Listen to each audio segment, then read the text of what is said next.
İsa özgöçö.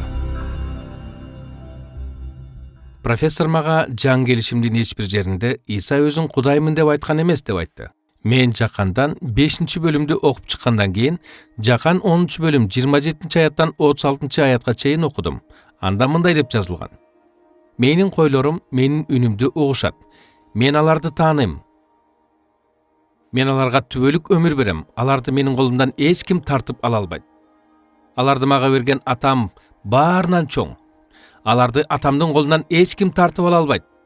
Эмнеге? Анткени мен жана атам бирбиз. Биз айтышыбыз мүмкүн. Мен жана атам бирбиз деген сөз мени Кудай кылбайт да. Бирок элди, маданиятты жана тилди эске алганда, бул түздөн түз Кудайлыкка болгон доомат.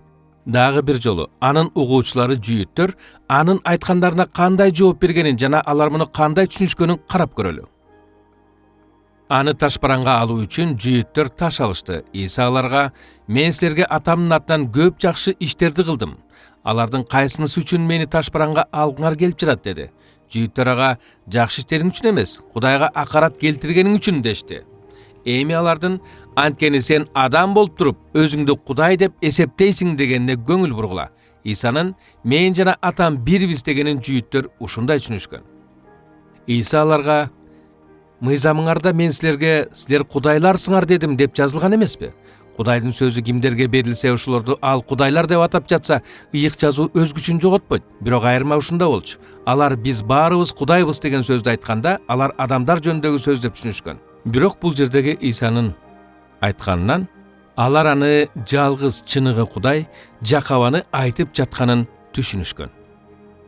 Ушул учурда профессор сөзүмдү бөлүп мындай деди: "1 мүнөт. Жакан эң акыркы жазылган жакшы кабар болгон.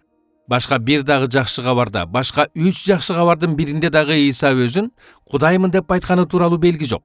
Айтылган жок беле десем ал жок" деди. "Анда Матайдын жакшы кабарын карап чыгалы" дедим.